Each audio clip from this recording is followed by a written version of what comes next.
இன்னைக்கு எந்த ஸ்டாக்கை பற்றி பார்க்க போகிறோம்னா மதர்சன் சுமி ஒயரிங் இந்தியா ஸ்டாக்கை பற்றி பார்க்க போகிறோம். கிட்டத்தட்ட இந்த ஸ்டாக்கு பேரண்ட் கம்பெனியான சுமர்த்தனா மதர்சன் ஒயரிங் இந்தியா லிமிடெட்ல இருந்து டிமெர்ஜ் பண்ணப்பட்ட கம்பெனி. 2021 டிமெர்ஜ் பண்ண இந்த ஒயரிங் வார்னஸில் இவங்க தான் லீடர். 2022 இருந்து 23, 24, 25, 26 கிட்டத்தட்ட 5 வருஷமாக இந்த ஸ்டாக்கில் எந்த மொமெண்டமும் இல்லை. 5 வருஷமாக இது பெருசாக 25% ஒரு ரூ. 7 இன்க்ரீஸ் ஆகிருக்கு, அவ்வளோதான். ஸோ இப்போ எதுக்காக இந்த ஸ்டாக்கை பார்க்க வரோம் அப்படின்னா,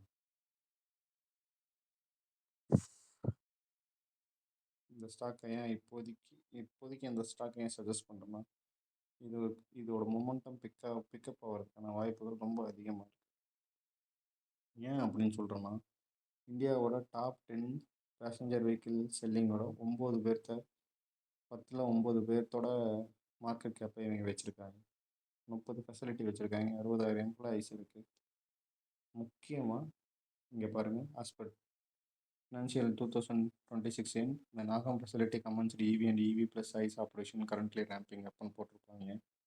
அதே மாதிரி currently operating at quarterly turnover run out 40 plus crores, annualized revenue potential 2000 crores. கிட்டத்தட்ட வருஷம் ஒரு கேபிட்டல் எக்ஸ்பெண்டிச்சருக்காக 200 கோடி 300 கோடின்னு செலவு பண்ணிக்கிட்டே வர்றாங்க. முக்கியமாக பார்க்க வேண்டியது என்னென்னா,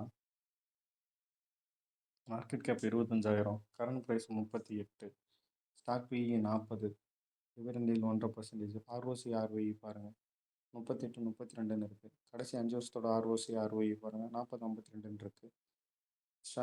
ப்ரொமோட்டர் ஹோல்டிங் ரொம்ப முக்கியமான ஒரு விஷயம். 61% ப்ரொமோட்டர் ஹோல்டிங் இவங்க கையில் இருக்குது.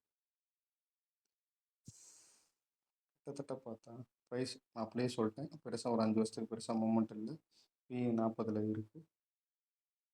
முக்கியமாக நீங்கள் பார்க்க வேண்டியது குவார்டர் ஆன் குவார்டர் இவங்க சேல்ஸ் இன்க்ரீஸ் ஆகிட்டே இருந்திருக்கு. கிட்டத்தட்ட 11,000 கோடி இருந்திருக்கு. இப்போ காப்பர் ப்ரைஸ் அதிகமாக இருக்கனால உங்களுக்கு ஆப்ரேட்டிங் ப்ராஃபிட் கம்மியாக இருக்கிற மாதிரி தெரியுது. ஒருவேளை இந்த வாரம் முடிஞ்சதுக்கப்புறம் காப்பர் ப்ரைஸ் குறைஞ்சது அப்படின்னா ஆப்ரேட்டிங் ப்ராஃபிட் அதிகமாகும். அதே மாதிரி ப்ராஃபிட் சேல்ஸ் குரோத் இன்க்ரீஸாக இருக்குது, ப்ராஃபிட் குரோத் கொஞ்சமாக தான் இன்க்ரீஸ் ஆகிருக்கு. ஆனால் ரிட்டர்ன் ஆன் ஈக்விட்டி ரொம்ப அதிகமாக இருக்குது, ஸ்டாக் ப்ரைஸ் ரொம்ப கம்மியாக இருக்குது. இயர்லி சேல்ஸை பார்த்தா கூட அதிகமாக இருக்கும். இயர்லி சேல்ஸை பார்க்காம விட்டேன், இயர்லி சேல்ஸும் உங்களுக்கு அதிகமாக இருக்குது. குவார்டர்லி சேல்ஸும் குவார்டர் ஆன் குவார்டர் இன்க்ரீஸ் ஆகிட்டே இருந்திருக்கு.